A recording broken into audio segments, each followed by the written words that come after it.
Reading takes you to places you have never visited before.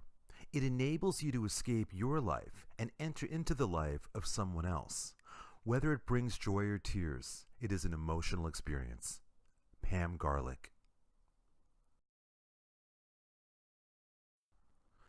Pam Garlick makes her home in Hereford, Pennsylvania, where she lives with her husband Ken. Besides writing, her favorite pastime is spending time with her 5 grandchildren, who live in 3 different states. She says traveling to visit them provides not only new locations for her stories, but also her grandchildren have inspired many characters.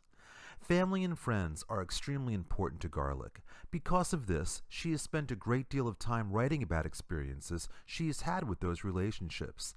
As well, she was once trained to work on a crisis hotline, and that training has aided her in being a good listener. Many of the things she writes about are things she has learned from others. Garlick has been published since the mid-'80s when she got her start working as a freelance correspondent for a small weekly newspaper, later expanding into several larger newspapers throughout southeastern Pennsylvania. However, Garlick's first love was, and still is, writing fiction. In the late 1980s, she was able to combine her skill as a journalist and weave stories that were a blend of fact and fiction, writing for women's magazines. Today, Garlick is best known for her inspirational novels that combine her love for the Lord with tales of hope and promise, even during difficult times. She has also written for Christian newsletters and magazines.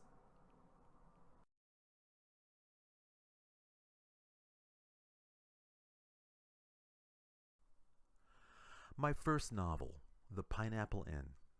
When author Alicia Elliott learns her surrogate grandmother needs her help, even the impending deadline for her latest book doesn't stop her from making the trip to Lewisburg, Pennsylvania. However, she's needed far more than she anticipated. Graham Carlisle has been hospitalized for heart surgery. The news comes from Graham's handsome lawyer, Ken Maxwell, who also informs her she must take over running Graham's bed and breakfast.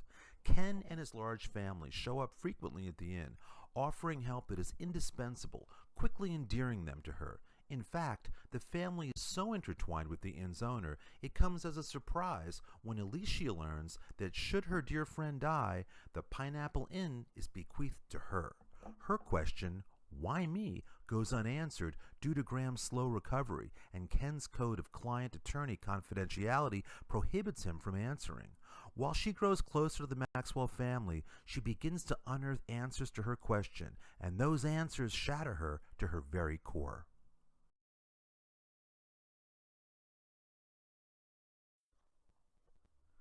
Lacey Boyce was never one to fear challenges. As a firefighter and a paramedic, she'd spent her life facing challenges and conquering them. Then, one night, that all changed. The night her husband, Michael, a fellow firefighter, died in a fire. The same night she gave birth to their first child, a child she would now have to raise alone. Yet she'd given up firefighting to become a paramedic, hoping it would strengthen her marriage. Now she wonders whether she can be a mother and paramedic, and she's afraid to hope she can return to what she really loves, fighting fires, and still be a good mother. Is there any compromise? Lacey Christian's beliefs are put to the test. How could God let this happen? How could he turn her life so upside down? She forgets one important factor: trust. She must learn to trust God above all others and stop depending entirely on herself. Ryan Simon is just the man to guide Lacey to that realization. Ryan and Lacey share many things, not the least of which is the loss the night of the fire. Ryan had been Michael's partner during that fire. He had tried to save the other man's life, very nearly losing his own in the process. Annie Baxter worked hard to become a paramedic with Schuylkill Valley's ambulance unit, in spite of the constant criticism from her nemesis, Brodie Langford. She was living the life she dreamed, helping people going through an emergency. It was a dream she'd had since she was 10 years old and involved in an auto crash that left her mother a paraplegic. Only Annie didn't realize how much her life was about to change one spring afternoon, the day the little boy next door was injured mowing the lawn. It was an accident that sparked some major decision for Annie, decisions that might change the entire course of her life.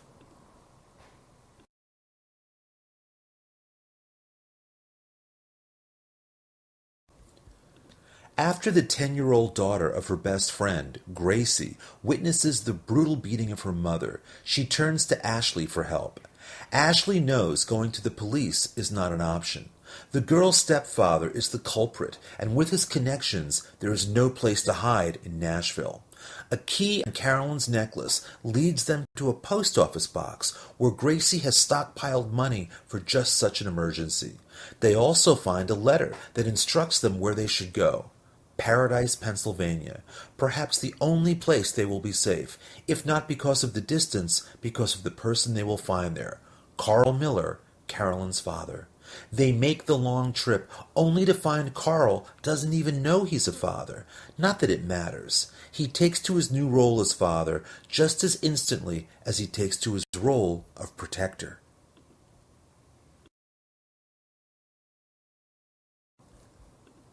Nerissa had never been comfortable with her parents' adventures on the back of her father's motorcycle.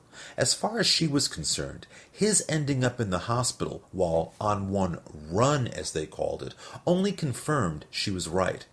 As she drove to the hospital where her father had been taken, she had made up her mind she was going to demand they start acting their age and stop riding that bike.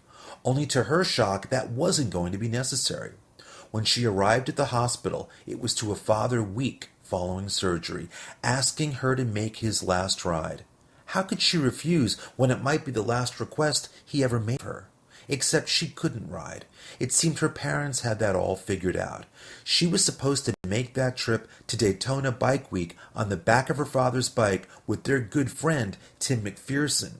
This was not a trip she wanted to make, but she felt she had no choice. She only prayed she could get through in spite of her instant dislike of this leather-clad biker.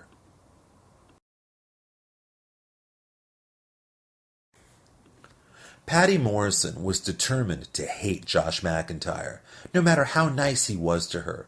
After all, he was a dreaded flatlander, someone not born and raised in the mountains of Pennsylvania. Worse, he was a flatlander from the city, and a businessman at that. And probably worst of all, he was buying her family farm. Josh had no rights to move right in and take over. He had no right to even consider the changes to the land she loved. He had no right to be so handsome. But Patty was immune to his sort. She was certain of that. He'd bring nothing but trouble, which is exactly what bringing more of his kind would be. Trouble with a capital T. As for Josh, he knew as far as Patty was concerned, he'd been tried and found guilty even before he arrived at the Morrison home. The only thing left was his sentence, and it was turning out to be a long, torturous one.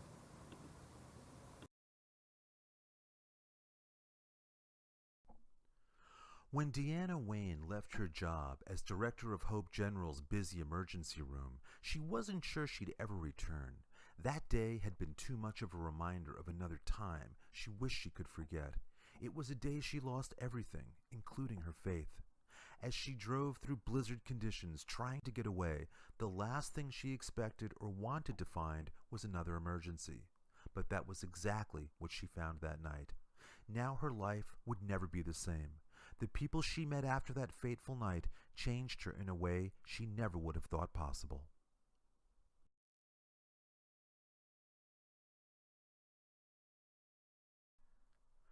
Collections.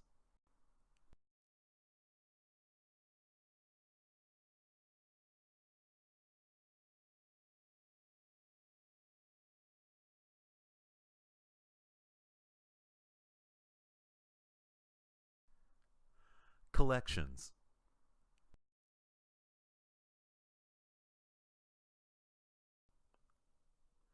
Mini quick reads are novellas and short stories you can read in one sitting.